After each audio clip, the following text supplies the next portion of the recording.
It is Pokemon's 20th anniversary, and what better way to celebrate that than with a video of what we feel is the most influential product in Pokemon, and that would be the Pokemon trading card game.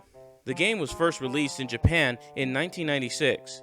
The game made its North American release on January 9th, 1999, and took the world by storm. Along with games and the show, it propelled Pokemon, the franchise, into the phenomenon that it is today. Over the first year, all original 150 Pokemon were obtained through the base set, the jungle set, and finally the fossil set. The early series featured a first edition stamp on the left side of the card. These limited prints gave those cards more collector's value to them. It was introduced by the card company Wizards of the Coast, and were not part of the original Japanese prints at all. Later on, the first edition stamps were not accurately labeled correctly, and when Nintendo acquired the licensing, they eliminated it altogether. In addition, there were holofoil cards, and along with first edition, this made cards with both more valuable because they were also prints with either features.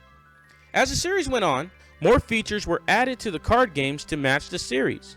Introducing new types and archetypes gave the game more depth, but the care remained the same. The older cards can still work with the new cards, tying the game together throughout the years. The Pokemon trading card game saw a lot of changes over the years. The first change came from the gym leader cards. These cards would offer new species and a whole new layer of strategies that would further change the game. Next was the light and dark type Pokemon. While light Pokemon had more HP and supportive attacks, dark Pokemon had lower HP and but more aggressive attacks. But this was soon phased out because there were new types that were introduced along with the second generation Pokemon games. Darkness replaced Dark, and Steel types along with it. These two types, along with their new energy cards, would further change the game along with the video games itself. Next we have the EX Pokemon, which changed the Pokemon game completely. These powerful cards with powerful attacks are crucial strategy for competitive Pokemon players, but these had a high price. It requires more energy to attack, and your opponent gets double the rewards for defeating your Pokemon.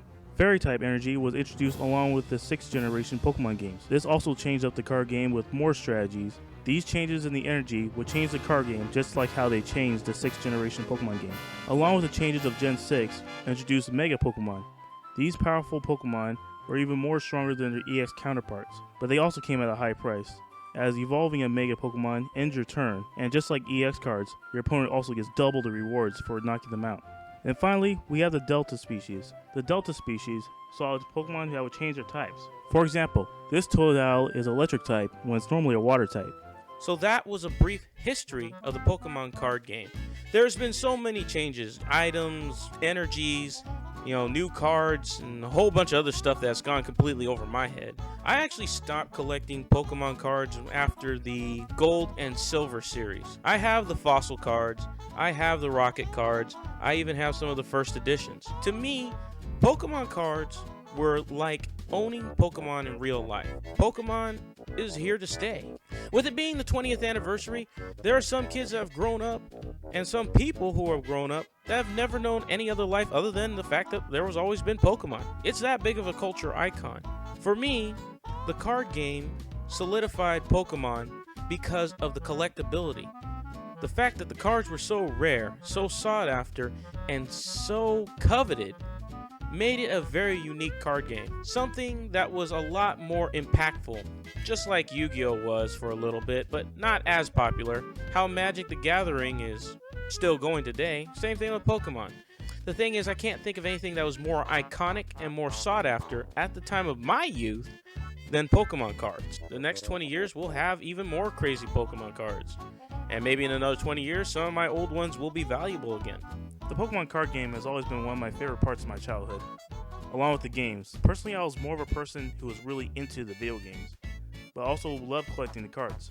Granted, I didn't battle with them much, but I always look back and I always liked collecting them. I always remember making decks out of my cards. I never got a chance to use them, but I always liked making them. I always loved theme decks. The Gym Leader cards were my favorite cards to collect, but I also was very fond of the Dark type decks. The ones with the Dark Pokemon, or the Evil Pokemon. Especially with the Team Rocket card I had, Team Rocket Hideout. That card allows Dark Pokemon to gain more HP, covering the weakness of having low HP. It's still one of my favorite side hobbies. I casually collect the cards these days, but even then, I find something interesting or something new that I like. 20 years later, I still enjoy collecting Pokemon cards. So Pokemon nostalgia.